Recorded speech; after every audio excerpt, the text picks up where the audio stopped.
Pozdrav društvo, dobrodošli u još jedno gasiranje. Danas u našem podcastu imamo čast da ugostimo izuzetnu ženu koja je ceo svoj život posvetila lepoti, harmoniji i unutrašnjem miru.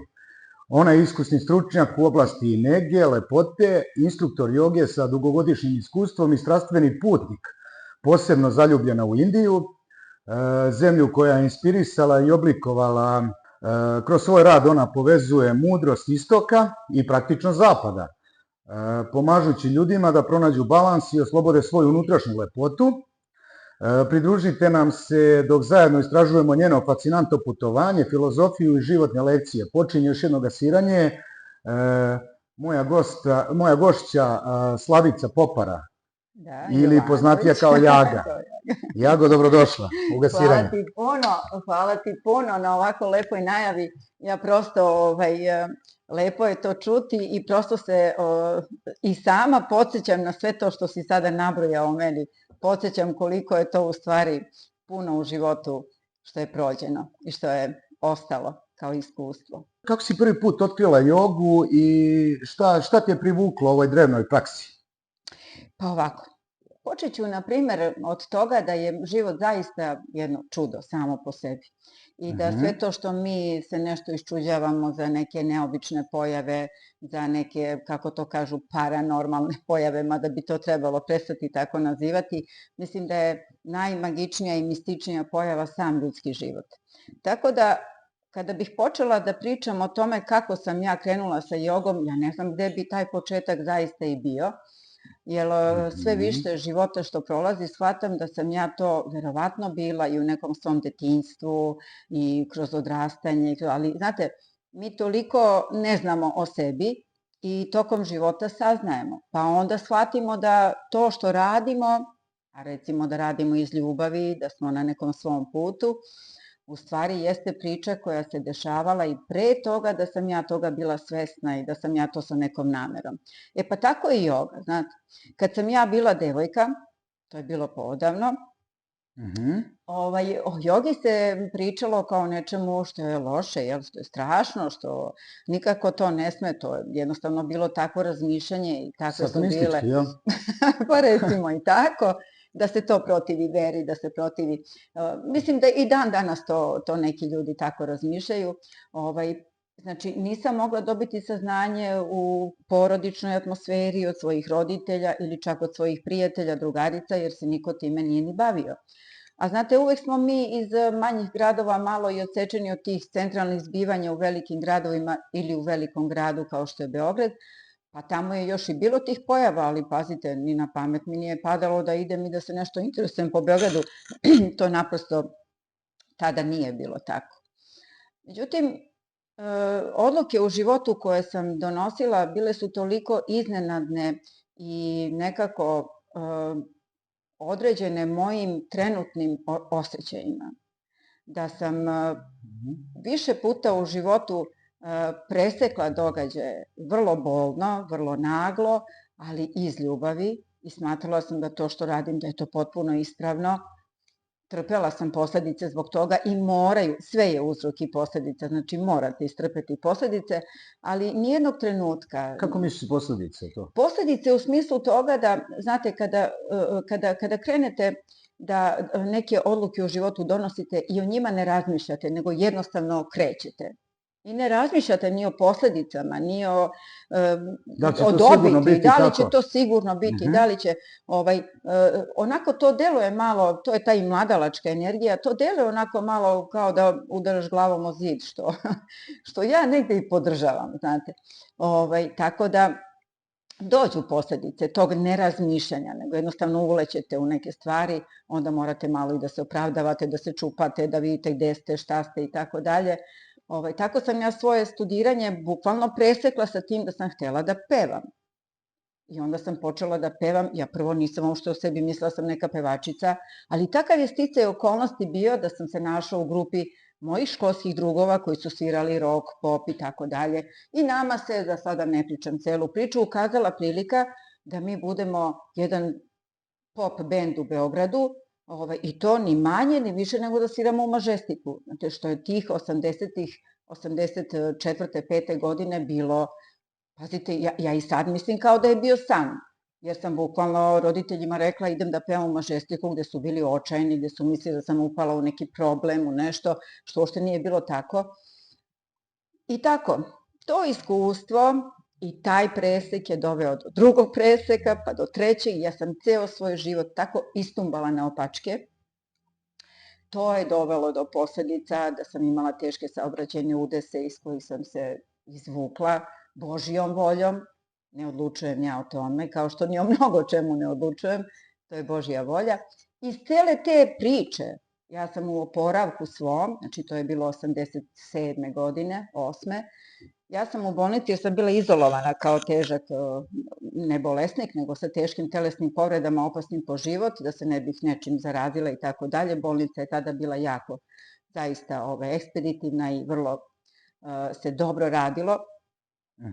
Ne poredim sa današnjim, ali bilo je naprosto drugačije. Koje to godine bilo? 87. 88. jeste. Imala sam više toga, ali to je jedan udes. Bilo ih je više. Dobro. I tada sam u bolnici, pazite, ja sam bila u komu. I sada kada me pitaju jesi nešto doživela i tako dalje. Trenutno, i ne samo trenutno, nego uopšte, nikada nisam imala osjećaj da sam iz tela izlazila i da to, ne kažem da je to nemoguće, ali ja lično nisam tako prošla kroz to. Sve ovo pričam zbog joge. Međutim, sigurno je da se nešto u telu promeni i sigurno da se nešto u svesti promeni i da vi postajete neka osoba sa nečim više ili možda manje. Uglavnom, ja sam čak tad shvatila, kada je život bio u opasnosti, imala sam tada već svog prvog sina, koji je bio jako mali, godinu i po dana, shvatila sam da ako ja nešto ne budem preduzela, osim sve pažnje doktora koji su jednostavno rekli mi ne znamo šta sve može da bude, molimo se Bogu da preživi.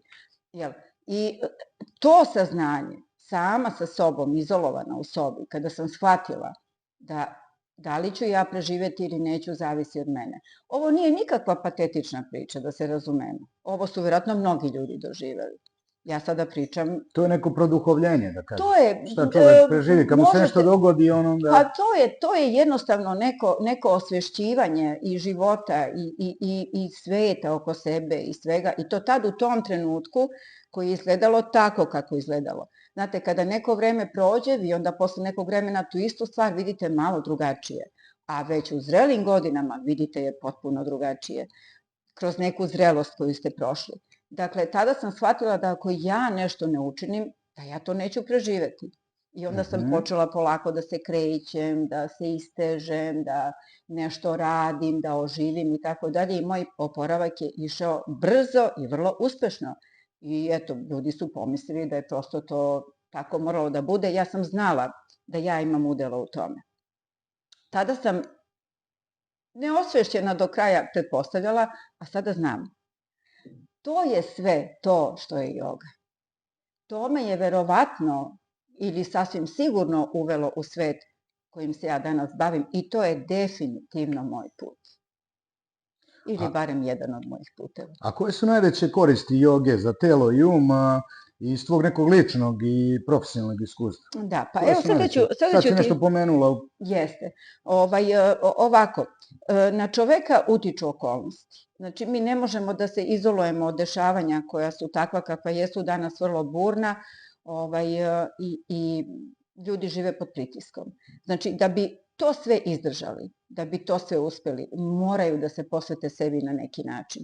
Ja sam sigurna, posle svega, jer sam se bavila raznim sportovima i kao mlada, čak sam se bavila i veslanjem, što je bilo fino zbog cele te aktivnosti. Ali pazite, to su sve fizičke aktivnosti tela i one su dobre u trenutku kada vi to radite i kada se prosto onako, da kažem, istrošite energetski, i posle toga nastavljate dalje, ali u suštini se to ne menja se tu mnogo. Znači, jedina stvar koja vas može dovesti u mir, red, harmoniju, u osvešćenje, u zdravlje, to je joga. Ja sam završila akademiju za jogu, završila sam kao instruktor Hatha joge, imam to međunarodno zvanje. I Hatha yoga je prosto jedna disciplina toliko dobra i toliko sveobuhvatna i ne uslovljava nikako vaše opredeljenje, niti versko, niti filozofsko. Znači, vi se jednostavno kroz Hatha yogu bavite sobom kao bićem, svojim zdravljem. I ona jeste jedinstvo fizičkog tela, duha, to je vaše energije, i daha bez koga života nema. Tako da smatram da je joga jedna fantastična disciplina, bez obzira šta ko mislio, moje lično iskustvo govori o tome, jer posle svega, evo me, žive, zdrave, svesne, od koristi sam i sebi i mojej porodici. Znači, to sam te da pitam, koja ti je omiljena vrsta joge, ali odgovorila si mi Hatha yoga. Hatha yoga, ja sam zalazila i u druge, naravno i putujući malo po svetu iz interesovanja. Mada da ti kažem, Marko, više sam po svetu putovala zbog upoznavanja naroda, nego samo zbog toga što sam ja instruktor joge. Ja se čak nikome tamo nisam ni predstavljala kao instruktor joge. I grupa sa kojom sam išla, ta grupa avanturista sa kojom sam išla, oni čak nisu znali. To sam tek na kraju našeg zajedničkog putovanja i rekla, mada su primetili da jeste nešto drugačije. Ali kažem, svi mi koji smo tako išli sa ruksakom, znači putujući, živeći na ulici sa tim ljudima, spavajući, nismo spavali po hotelima, nego smo išli privatno i tako. Svi smo mi iz istog cilja i namere otišli, znači da živimo život sa tim ljudima onako kako bi to najviše osetili, jel? Tako da je sve je to jedna fantastična priča, jedna moja priča kroz koju ja plovim vrlo zadovoljna i srećna. I ne ograničava me, niti dozvoljavam da me bilo ko ograničava. Pa to je taman uvod i u moje sljedeće pitanje za tebe. Kako joga može pomoći ljudima da se nose sa stresom i svakodnevnim izazovima? Da, pa eto, prosto da kažem praktično. Znači, Hatha yoga koju ja radim ima svoju tehniku izvođenja, ima svoje pozicije, to jest asane, poze u kojima se mi zadržavamo, u kojima zadržite vazduh. Zadržimo, ne vazduh, sad to je u zavisnosti od toga šta radimo, ali sve vreme izvodimo, znači, položaje kroz disanje i kroz pažnju. Dakle, usmeravamo pažnju na ono što radimo, pokušavamo, znači, da zadržimo pažnju. Kažem pokušavamo jer danas je upravo problem što su ljudi na 100 strana, preopterećeni, što je pažnja rasuta, što ništa do kraja ne ide, nego sve površinski prelazi se. Teško im pada da se isključe. Teško im pada da se, naravno, da se fokusiraju na nešto, a cijel život je u stvari u fokusu. Jer tamo gde vam je pažnja, to raste i razvija se. To je to što ti radiš. Znači, na što si fokusirani. Tako je, to je to što ti radiš i što ti ja želim uspeh i što mi je jako drago što sam tvoj gost, možda i prvi, ne znam, ali jako mi je drago, podržavam te, jer taj fokus za kojim ti ideš, to je tvoja priča. I ti ćeš to da uradiš po svaku cenu i po cenu da nema novca i po cenu, znači ničim uslovljeno. I nema uopšte sumnje da tu nećeš uspjeti. Hvala ti na tome. To je istina, to nije moje samo saznanje, to je moje iskustvo i praksa, a sve sam to naravno učila od raznih i pametnih ljudi, učitelja, filozofa,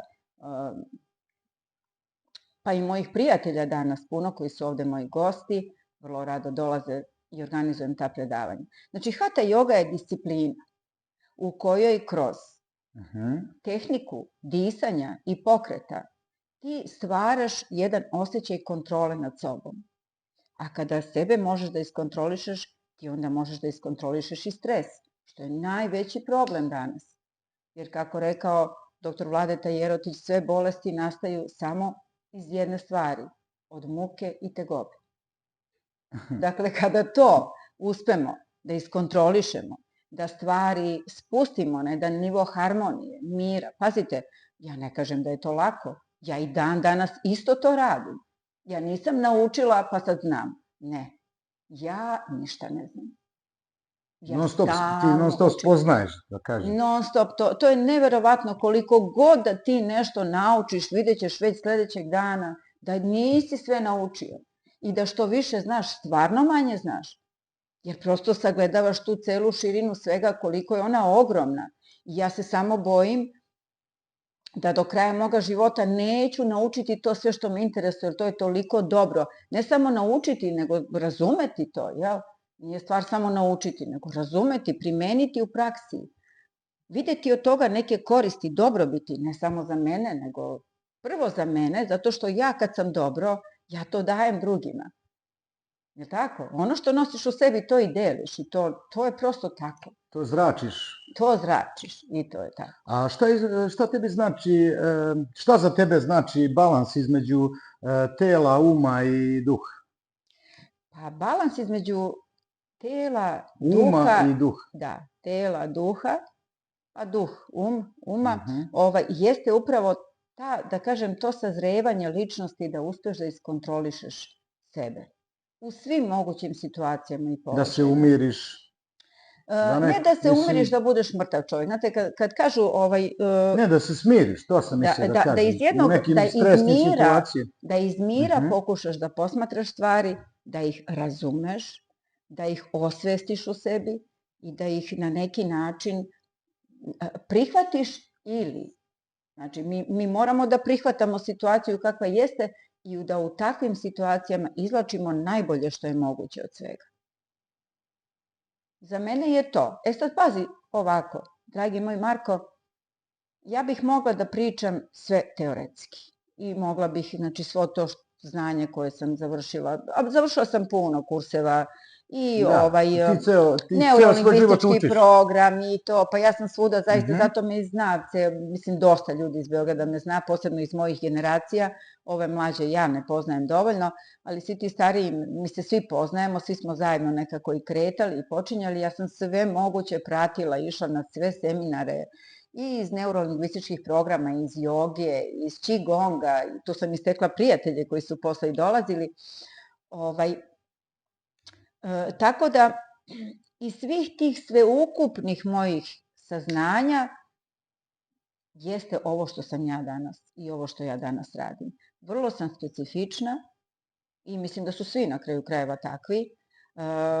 Radim po svom osjećaju, mišljenju, možda se to nekima ne sviđa, možda se to čak nekim kolegama mojim ne sviđa, ali to sam ja. Ja nemam ništa protiv toga da se ja ne svidim svima. Ne mogu da kažem da me to ne... Pa i ne možeš svima da se svidiš. I ne mogu. Ne mogu da kažem da ne bih volela da imam većinu, ali to zaista... Ukusi su različiti. I ne samo ukusi i saznanja i osjećanja, drugo i neznanja. Ljudi iz neznanja rade mnoge loše stvari. Nisam ja ta koja to ni sudi ni prašta, da se razumemo.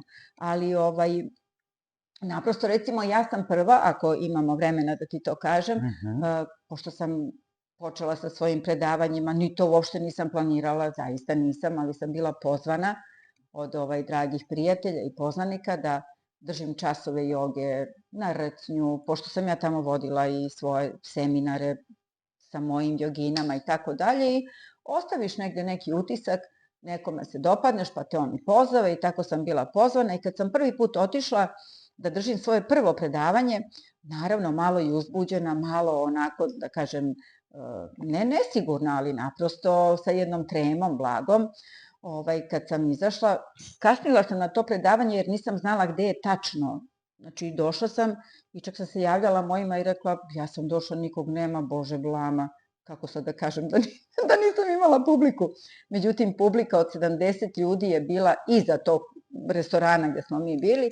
Kad sam došla tamo i videla ko sve sedi u publici, koja velika imena i koliko ljudi ima, rekla sam, sad ili nikad, ideš na sve i ništa, nema razloga, znači, bit ću to što jesam, šta god da bude i šta god da mi Bog posle toga pošalje. I ja sam izašla, predstavila se ko sam, šta sam, i rekla sam da ja držim srpsku jogu.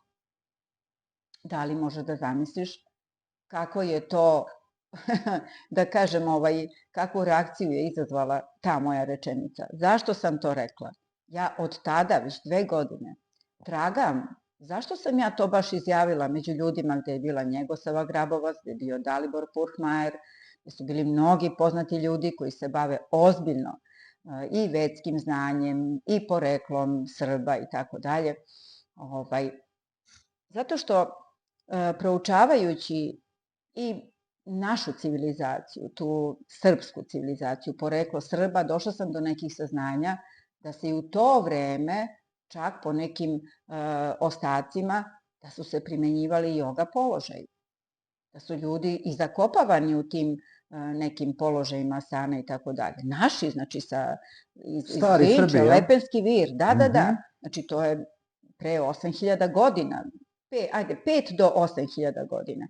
I kada sam to videla, pošto sam ja zaista rodoljub, ja sam zaista patriota, ja zaista volim svoj narod i zaista nosim to poreklo duboko u sebi i imam, rekli su mi da imam dušu staru preko 2000 godina, što mislim da jeste istina, zato sam te ovako sačekala u nošnji koja svaka šara na toj nošnji ima svoje značenje, ima svoj simbol, ima to svoje poreklo. To sam htio da pitam, tvoj outfit danas, znači to ima neku simboliku, jel? Svaki taj deo odeće. Svaki deo odeće, svaka ova šara, svaki cvetić, sve ima svoje značenje, sve ima tačno zašto je tu stavljeno i zašto, kome se to davalo, ko je to nosio, kako. Ja pokušavam sa svojim skromnim znanjem da to malo povratim, ali više o tome će pričati Željko Utvar, nadam se. Planiram da ga pozovem u goste i voljela bih da i ti budeš tu, da to snimiš. Naravno. O čemu će on i tekako dobro nama svima to ispričati. Ali evo sad malo počela sam sve teme pa sam i odlutala. U svakom slučaju, na tom predavanju ja sam rekla da držim te vrste časova. A zašto sam to rekla? Pa evo, kada sam rešila da otvorim yoga centar, znači ovaj ceo prostor i ceo moj salon Leponoga Beti, koji evo svi u gradu manje više i znaju, je otvoren pre 23 godine. To je 2001. godine. Salon lepote, je li tako? Jeste, salon lepote. Pedikir, manikir i to. Jeste, to je bio salon lepote koji je isto tako radio savršeno, jer prosto ne dozvoljavam improvizacije u tom smislu. U međuvremenu sam ja završavala akademiju joge i onda sam netom posle toga, znači 23 godine kako je salon otvoren, 22 godine je ova sala, ona je posle toga napravljena i znači eto od tada se radi sve to. Kada sam sada ovo rekla, vratit ću se samo na ono što je suština ovoga. Znači, zašto srpska joga? Kada sam počela sa jogom, imala sam jako malo svojih, da kažem, više drugarica koje su me podržale, jer ništa nikom nije bilo jasno šta ja to radim. I ja malo nevešta, ipak tek završeno to sve i malo pod tremom da li će to uspeti. Pazite, bez obzira na sve, ja od ovoga živim. Znači, da se ne lažemo, naravno da mi treba i da zaradim, da bih mogla i da ulažem u posao, da to unapredim, da to proširim. Kretala sam se jogom sa vrlo malo mojih početnika, kojima se duboko zahvaljujem na podršci.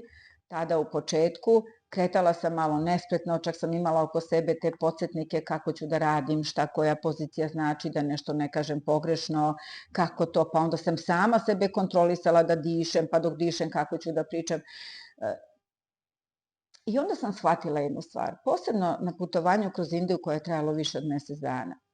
Shvatila sam da ja imam u sebi jogu i da ja to moje saznanje kroz školu doučeno i naučeno moram da prevedem na srpski jezik i moram da prilagodim mojim ljudima u Čačku. Znate, ja nisam Indika, ja ne mogu da budem kao one i ne mogu da razmišljam kao one.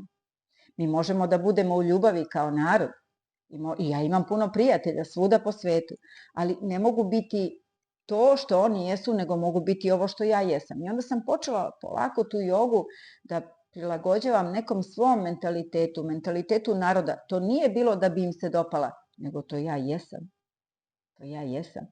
I onda sam krenula tim putem da bi me ljudi razumeli šta pričam, da bi se oslobodili predrasuda, ubeđenja, uverenja o tome da je to nešto ružno, da se posvete sebi i da krenu u tu priču koju sam ja krenula u našem gradu. Vrlo, da kažem, profesionalno. I vremenom se to razvijalo, pošto u jogi imate aktivnu jogu, imate i tu statičnu, u svakom slučaju ona je u svakom smislu dinamična. Čak i kada stojimo ili sedimo u nekom položaju više od 2-3 minuta, tu je dinamika fantastična, to uopšte nije, to samo deluje ljudima da je to dosadno. Da je to lagano, u To stvari niti je je lagano, to je dinamično, fizički zahtevno, radosno, dakle. zahtevno, kako da ne, jer to je čitav sistem tu radi drugačije i vrlo dobro za zdravlje. Onda sam shvatila da tu aktivnu jogu koju sam ja u Indiji probala i radila, nisam doživjela tako kako bi to trebalo. Videla sam da tu nešto fali, nešto mi fali. Neka izvinu sve moje kolege dragi, moji prijatelji i učitelji joge, što ću ja ovo reći, ali prosto to je tako i ja se tome ne opirem. Znači ne želim da budem na silu Boga to što nisam. I onda sam shvatila da kako ću ja tu aktivnu jogu uz indijsku muziku koju oni i baš prihvataju, ali ne razumeju, jel? A mantre tek ne razumeju, ljudi se time ne bave, to je njima strano. I kako ja to da prenesem ovde, onda sam shvatila da je srpsko kolo to što je naša aktivna joga. Tako da se, dragi moj Marko, ovde kolo igra, to se igra sa radošću, to se žene smeju, pa to, i to je to. Kako misliš, radite malo, Ne, meditirate pa onda ili ne, to taj se dan je nikad kolo, ne jel? zna, to se nikada Aha. ne zna tačno, one ne znaju kakav će čas imati, ja sada već sa ovoliko iskustva ni ja ne planiram časove, kada uđem u salu i sad, pošto tu uvek bude 10-15 žena u grupi, kada ih vidim ovako, kad vidim kako je raspoloženje, ja onda znam šta ću da radim. I samo pustim, kažem, ustanite gore, imamo aktivnu jogu, idemo u stojećem položaju, one ustanu naravno, ja pustim kolo, one se spontano povezuju, to se igra, to se vriska, znači naravno idemo i ne znam, Moravac i Vlaško kolo koje je temperamentno, jako, znači to, pazi, tu nema umora, tu se niko ne umori, to se igra dok ja ne zaustavim. I tu se ne računa koliko ko ima snage, niti ko razmišlja o tome da li ima snage to da izdrži. To je fantastična stvar, to je fantastično, ja sam tako srećna što sam to ovde uspela i sad šta god da ja uradim, to je nama normalno. Znači, niko se više ne iznenađuje. Znači, to je srpska joga. To je srpska joga uz srpsko kolo. Autentična. Autentična potpuno i to je to što ja kod njih budim, znači, kroz tu aktivnost, znači, gde one, ne mogu da one osete radost kroz, recimo, skakanje uz neku mantru ili uz neku, ne mogu da osete, one to radit će mehanički. I nešto će tu možda se desiti, istrošit će energiju. Ali kroz srpsko kolo, drugo srpsko kolo ima posebno značenje, kosmičko značenje. To je povezanost ruku, to je energetska stvar, to uopšte nije naivno.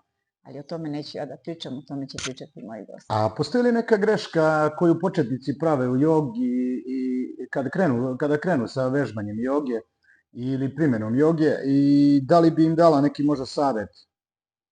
Prave li neke greške početnici? Pa naravno da Sigurno prave da. greške, pa naravno, zato što to nije svakome, da kažem, jasno baš šta se tu tačno dešava. Jako puno zavisi od toga ko vas upućuje u jogu. Zaista, znači onaj ko vas upućuje u taj svet, stvarno treba da bude prvo vama prijatan. Znači vama mora taj instruktor da prija. Jer ako nema te prija saradnje, neka energija, da vam prija energija, ako nema te saradnje, drugo, kroz tu saradnju stiče se poverenje. Jer ako moj vežbač nema poverenja u mene da to što ja njemu pričam i da to što treba kod njega da izazove jeste dobar efekat, onda džaba radimo mehanički. Jer joga jeste spoj fizičkog tela, duha, znači energetsko spajanje, daha, znači to je jedna celovitost jer mi jesmo takva bića, mi smo spojeni već u tim nivoima. Da, mi imamo te elemente, da. Imamo mnogo više nivoa i mi smo već sadržajni. Ali nesvesni toga smo rasuti koje kuda. Ne uspevamo da povežemo sve te elemente. Ne uspevamo da povežemo jer niko nas to ne uči, nemamo znanja o tome, prosto brzo se živi, sve nas više ubrzavaju da što manje mislimo, da se prepustimo samo tuđim upustvima, a u jogi to ne može. I onaj ko to prepozna i prepozna potrebu, on ostaje ovde i zaista imam tu vežbače po 15 godina, 17, 10 i uvek neke nove naravno. Ima grešaka u početku, ali ja sam kao instruktor tu da ih uputim sa pažnjom, sa ljubavlju, sa jednom, kako da kažem, nekim prilazom ljudskim. Nema tu šta, ljudskim prilazom. Da one to, da se oslobode straha, da se oslobode toga da nešto moraju. Pazite, vi u jogi, mi se ne takmičimo i mi nemamo cilj da budemo prvi. U čemu? U čemu uopšte u životu ti treba da budeš prvi? Treba da budeš prvi u tome da si pronašao svoj put, da radiš posao iz ljubavi, da si Da si okružen ispunjen. dragim ljudima, Mhm. da ti je svaki dan bio sam ili ne bio, da ti je svaki dan ispunjen. Da imaš smisao svoga života. I to se traži stalno. A kakav je tvoj stav o ovim modernim varijacijama joge, kao što je hot yoga ili sa rekvizitima neka joga? Pa to je više I to. zapadnjački stil kome ja ne pripadam. Da, ti si To više su ovaj više, tradicionalni ja sam naš, tradicionalna, domaći proizvod. jeste. Ja sam, ako smem to da kažem, mislim da to jesam i mislim da sam više posvećenik tih starih, da kažem, i tradicija i razmišljanja, s tim što ja i tu naravno plovim i tražim ono što je istina, jer sada imaš svega i svačega, sve je na izvolte i treba pronaći ono što jeste istina, ako ona u celosti postoji. Tako da zapadnjački sistem ja ne podržavam, nisam iz te priče, naprosto to nije moje razmišljanje, nije moj stav, nemam ništa protiv, svako bira, da. ali ja sam možda i stara škola i prema godinama i prema zrelosti i ne trudim se da budem moderna, ne trudim se, ja sam to što ja jesam. A do duše još uvek tragam da vidim ko sam u suštini do kraja. Nekad se i sama iznenadim. A kako joga utiče na odnose sa drugim, između ljudi? Kako? Pa mislim da je to fantastična stvar. Povezuju se, možda počinju ljudi da se druže između sebe. Ovde se napravio, znate, meni čak nekada i malo, da kažem, prebacuju, kaže ti si napravila tu zajednicu koja je zatvorena, što uopšte nije istina. Ovaj salon je uvek bio otvoren za sve ljude. Sada, pošto je jedan deo salona zatvoren u odnosu na ono pre kako je radio, je malo suzio taj broj ljudi koji dolazi ovde. Znači, meni prvenstveno dolaze jogisti i taj deo posla još oko kozmetike lica, tela kojim se ja bavim, dolaze mi određeni broj klijenata, ali je mnogo manji da kažem, prolaz kroz salon nego što je bio. Međutim, on je otvoren za sve i nema razloga niko da se usteže da dođe.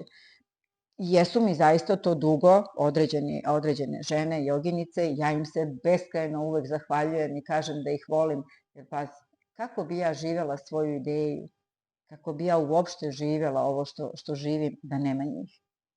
Znači, ne može čovek sam, znači, naprosto ne može. I kada uspeš da nađeš podršku od ljudi koji te razumeju, znači, oni samo zato dolaze ovde, zato što to njima prija, zato što one meni veruju, i ja njima, naravno, onda šta da poželim više? Šta? Znači, to je što se tiče tog mog dela, moga bića, van moje porodice, to je to. A i porodično, imam 2 sina, znači, oženjeni su ljudi, imaju svoje porodice, divno se slažemo, poštujemo se, podržavam ih beskrajno uvek u svemu, a mogu reći i oni mene, iako me baš ne razumeju još do kraja, ali znam da imam podršku od njih i to mi mnogo znači. A sada možemo popričati malo i o tvom putu po Indiji. Možemo. Pričali smo, joga, ovo čime se baviš kroz ceo svoj život te inspirisalo i da posjetiš Indiju, ali tako? Indija je kolevka joge, jel? Indija je kolevka joge, da, iz ove perspektive, da, mada kažem, ona jako potiče hiljadama godina unazad, još uvek je meni, barem, možda ne znam dovoljno, nejasno malo odakle ona zaista stvarno potiče. Jer postoje razne, da kažem, razni elementi koji ukazuju na to. Danas je ona svakako planetarna disciplina. Svi su je pomalo preuzeli, zapad na svoj način, oni to čak i mogu reći, pa dobro, na svoj način, da ne pričam dalje, ali istok je opet nešto što je meni bliže i bliže mom razmišljanju i mojoj filozofiji o životu uopšte. Tako iz tih razloga sam ja rekla, ajde baš da vidim kakva je ta Indija, šta to tamo, privlači me. Znači, nije to samo zbog joge. Jednostavno, u stvari, sve je to umreženo, jel? Sve je jedno iz drugog proističe. Tako da to putovanje tamo... Kako je to krenulo, to putovanje? Jednostavno sam tražila grupu ljudi... Kako se ide to, šta? Tražila sam grupu ljudi koja ima interesovanje. Meni odlazak sada, znači iz ovog aspekta, odlazak negde u hotele, koji su luksuzni, meni stvarno to ne znači ništa. Meni je to opet izolovano. Vi možete u dobrom hotelu da budete bilo gde u svetu. i da se praćakate po bazenu ili da idete, ne znam, po hotelskim tim nekim atrakcijama i tako dalje i da u stvari ne vidite kako taj narod zaista živi. Najbolje Najbolje je biti odeš među da vidiš ljudima. neku Jeste. zemlju, da budeš među običnim ljudima i Tako da je. malo proživiš sa njima Tako neku je. njihovu svakodnevnicu. Apsolutno. Meni Jer je kad si to u hotelu, izvini što te prekidam, kad si u hotelu, ti imaš tamo izolovan si. sadržaje i ti ne znaš šta se radi van hotela. Jest. Tebi je lepo jer si okružen tim lepim stvarima, to si jednostavno platio i nemam ništa protiv, neka svako putuje kako hoće, ali ja sam i Indiju, i Peru, i Kinu, i Šri Lanku prošla upravo ovako. Znači sa narodom na ulici, jesam bila smeštena koje kuda gde, negde u hotelu, negde u privatnom, negde gde, ali bila sam na ulici. Znači, niko me nije vodio, išla sam sa grupom ljudi koja je imala istu želju kao ja. Tako je bilo i sa Indijom, našla sam jednu grupu avanturista preko jedne agencije koja je tako to organizovala. Nama je na usluzi bila žena koja je tamo živela, naša Srpkinja. Živela je malo tamo, malo ovde, tako da smo, kad smo došli, kad smo se s njom upoznali, ona je sva kao da je iz Indije, znači ona sa njima razgovara, sa njima živi, tako izgleda, tako je obučena, u svom nekom stilu i to, ali jako poznaje taj narod i sve tamo što se dešava, tako da je bilo lako proći sa tom grupom ljudi i sa njom celu tu priču zvanu Indija. Meni je tamo prijatno. Koje mesto u Indiji ostavilo na tebe, da kažem, najveći utisak? Pa pazi, prošli smo dosta toga, od New Delhija do Rišikeša, onda smo posle išli gore na sever, Džajpur, Udajpur. Znači, prošli smo od tih delova gde su kolevka joga je Rišikeš, znači taj mali gradić, Puškar i tako dalje. Znači, prošli smo te različite delove Indije, dolazeći do onoga gde su baš bogati ljudi, to je Udajpur, Džajpur, znači tamo zaista žive maharadže, kažu da su maharadže najbogatiji ljudi na svetu i zaista kada sam tamo videla šta oni sve imaju, samo to što sam videla, to je ogromno, a tek ono što nisam videla, Boga ti pitaj, koliko mislim da ni oni sami to više ne znaju. Sve je na mene ostavilo utisak, apsolutno sve. Ja kada pomislim na Indiju, ja se nasmešim. Čega tu sve ima? To je tako jedinstvo svih mogućih i nemogućih suprotnosti. Znači, taj život toliko temperamentan, pazite, oni su mnogoljudna zemlja, znači, treba to nekako uopšte skockati da se živi. I tamo imaju kaste, podeljeni su, znači, od najsiromašnijih do najbogatijih, ali nekako to funkcioniše. Ja nisam nigde doživjela nikakvu neprijatnost. Moja deca su se uplašila kad sam rekla da ću da idem, rekli su, mama, ti si plava, tebe će neko da ukrade. Naravno da neće niko da me ukrade. Jesi nosila one njihove tradicionalne, one, pa pazi, da kažem, njihove one marame? Da, naravno da sam se zakitila. Da se malo uklopiš u ambijent. Ali ne zato da bih se samo uklopila, nego zato što je to toliko lepo. To su toliko lepi elementi. Njihove žene u tim sarijima su prelepe. Čak i one na ulici što prodaju voće, povrće, što čiste ulicu. Sve žene obučene u tim sarijima tako su ženstvene i lepe i te marame što im padaju. To je toliko lepo. Znači, iz tih razloga sam ja poželjela da to nosim.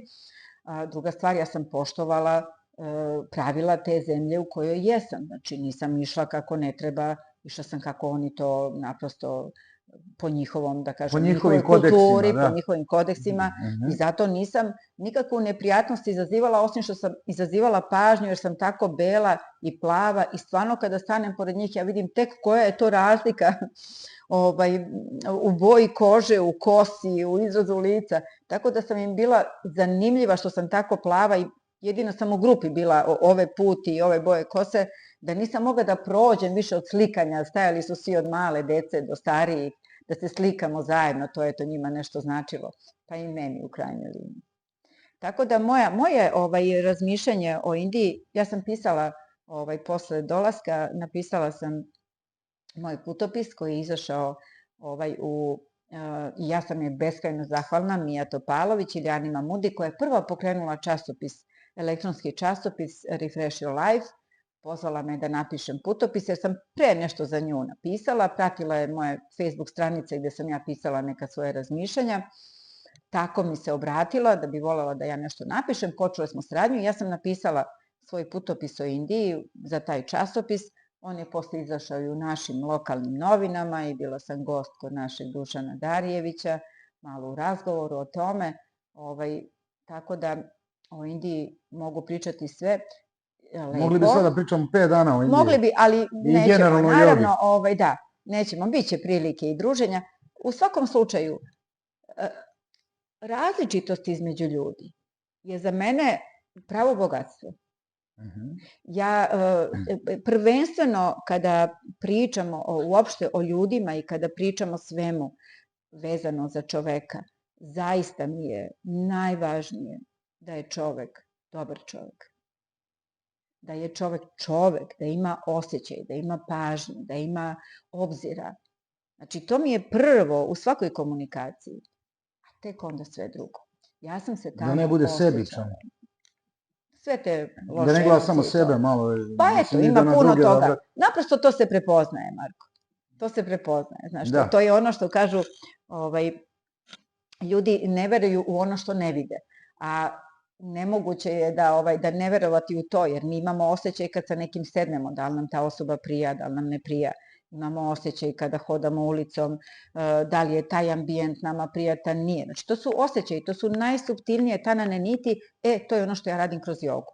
Ja radim sa suptilnim telom, eteričnim telom, da razvijemo osjećaj, da ga prepoznamo, da ga shvatimo, da ga razumemo, da živimo prema svom osjećaju, jer to je jedino pravo. Jedino pravo, naravno razumno, ne suludo, ali prema svom osjećaju, jer osjećaj nikada ne vara. Mozak ipak konstruiše. On pravi da li će ovo, da li će ono, da li ona, a ovo misli i naći 1000 razloga. A osjećaj, on ne može da vas prevari. Znači, ja sam se radovala da ti danas dođeš. To je bio moj osjećaj. Mi se znamo, poznajemo se kao sugrađani, kao eto, rado se pozdravimo, jel? Ali mi smo prijatelji. Da bih ja rekla, dolazi mi prijatelj sa kojim ću ja da radim, ali ja sam imala osjećaj divno, dolazi jedan divan čovjek, vrlo drugačiji od ostalih, gura neku svoju priču, bravo, baš ću da ga podržim. Hvala ti na tome, Jago. A kad smo pomenuli osjećaj, a kakav tebi bio osjećaj kada si prvi put prisustvovala tradicionalnom tom času joge u Indiji? Sigurno si... Jeste. Pa pazi, osjećaj mi je bio... Da, jesam. Naravno, bila sam u šramima da malo vidim šta se radi i kako, naravno. Je to nešto bilo totalno drugačije od onog što si ti već... Pa ne mogu reći da je bilo mnogo drugačije. Ja sam nekako to i tako i zamišljala. Sad kažem, jedino što tada još neiskustveno sam pristupala nekim stvarima, pa u meditacijama, u pevanju mantri nisam još uvek bila spremna da to prihvatam do kraja. Znači, mogla sam da učestvujem u tome, ali ne da prihvatam do kraja. Pa čak i danas. Ja opet kažem, izvinjavam se zaista svima koji su to savladali. Ja još uvek ne mogu da kažem, ja njih slušam, meni mantre vrlo često kada radim ovde u salonu nešto, one su u pozadini kao muzika i nama služe kada radimo jogu, ali još uvek ne izazivaju u meni ti zvučni, ja sam znači žena od muzike, a i sin je od muzike, znači mi negujemo muziku u kući i tekako, međutim one još uvek u meni ne pobuđuju to što recimo pobudi naša izvorna pesma. Znači, glas, grleno pevanje.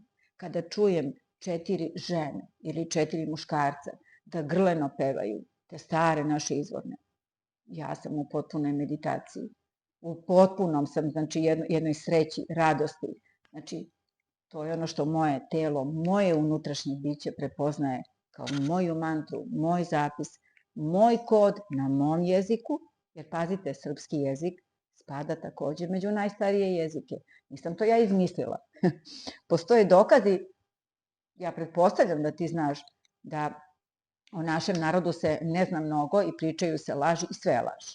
Znači, definitivno sam shvatila da je sve laž, da Srbi ne znaju ko su. Kada to budu saznali, sve će biti mnogo bolje.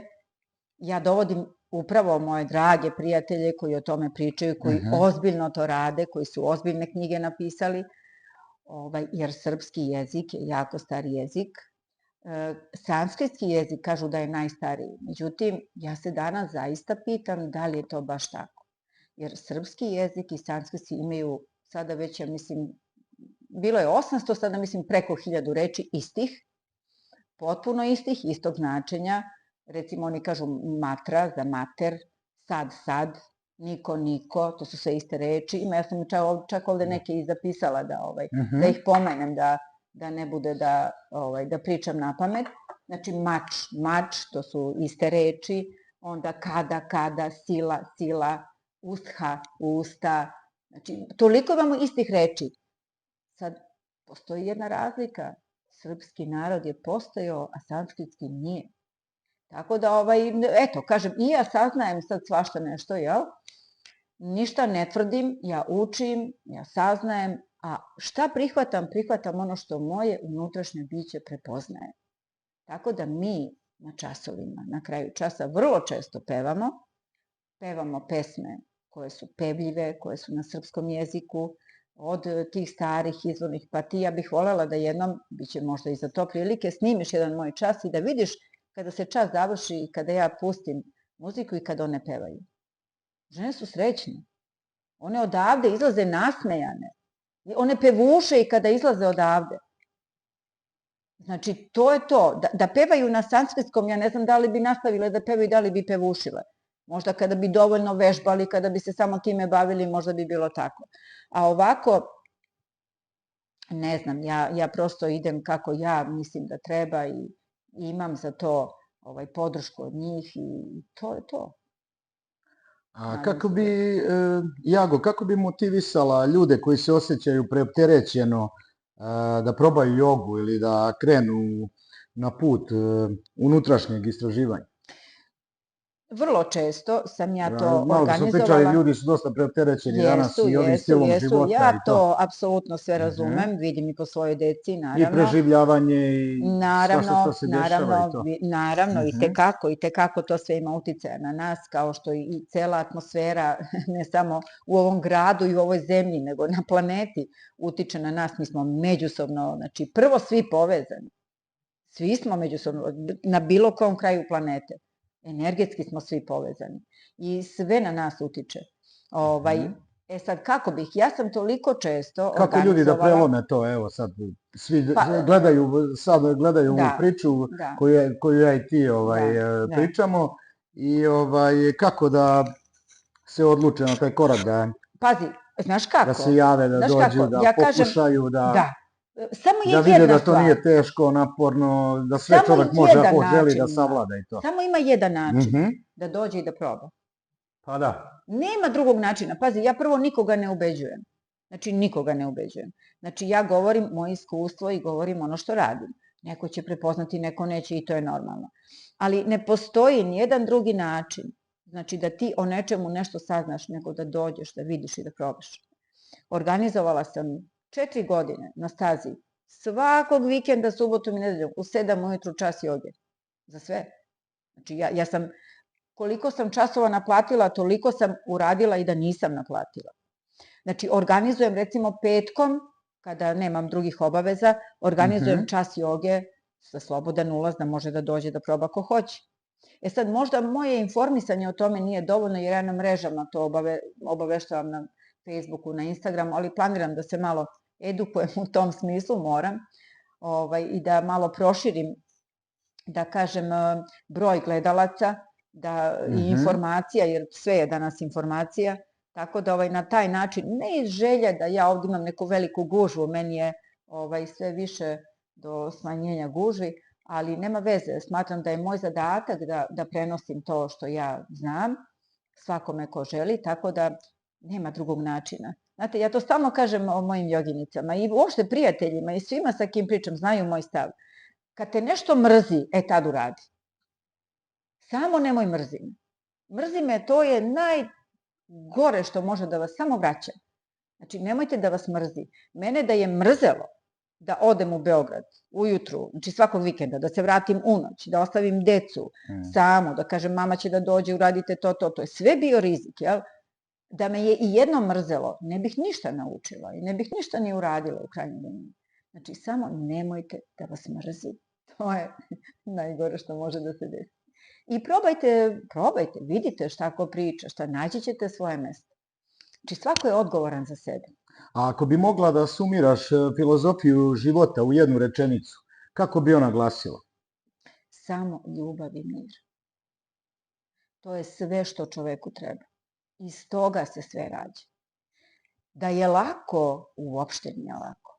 Traži posvećenje, traži na neki način odricanje, traži, ali ništa nisam rekla što nisu naši duhovnici rekli, naši najveći duhovnici, naši najveći doktori, naučnici i tako dalje, mislim koji imaju takav stav. Znači, ništa novo nisam rekla, ja sam samo to otkrila i mislim da je danas svetu najviše potreban mir i ljubav koja je kompleksna, ogromna, svašta u nju ulazi, jel? Ali vredi se potruditi. Eto, dragi gledalci, čuli ste neku poruku koju šaljemo ovde iz studija Leponoga Beti. Moja sagovornica ili da kažem gošća bila Slavica Popara I Jovanović. To mi je drugo prezime. Jovanović, jel? Jovanović. Popara je moje devojačko prezime i vezana je za moje poreklo, znači za Hercegovinu, za Dučiće. Jovan Dučić je u mom, da kažem, korenu jedan deo, preko moje bake, Pave Dučić, tako da imam dosta u sebi tog porekla i time se onako ponosim sama sa sobom. A to je mnogo lepo. Vama, društvo, hvala što ste bili sa nama dok smo istraživali inspirativnu priču žene koja je svoj život posvetila lepoti, jogi i unutrašnjem razvoju. Njeno iskustvo, strast i mudrost podsjećaju nas na važnost brige o sebi, pronalaženja balansa i otkrivanja novih perspektiva kroz putovanja i duhovni rast. Nadamo se da vas je njena priča motivisala i inspirisala. Do sledeće epizode negujte sebe i nastavite da tražite lepotu u svakom aspektu života. Do neke sledeće naše epizode, a bit će ih sigurno. Ćao, zdravo svima, pozdravljamo vas odavde iz studija Leponoga Beti, ćao.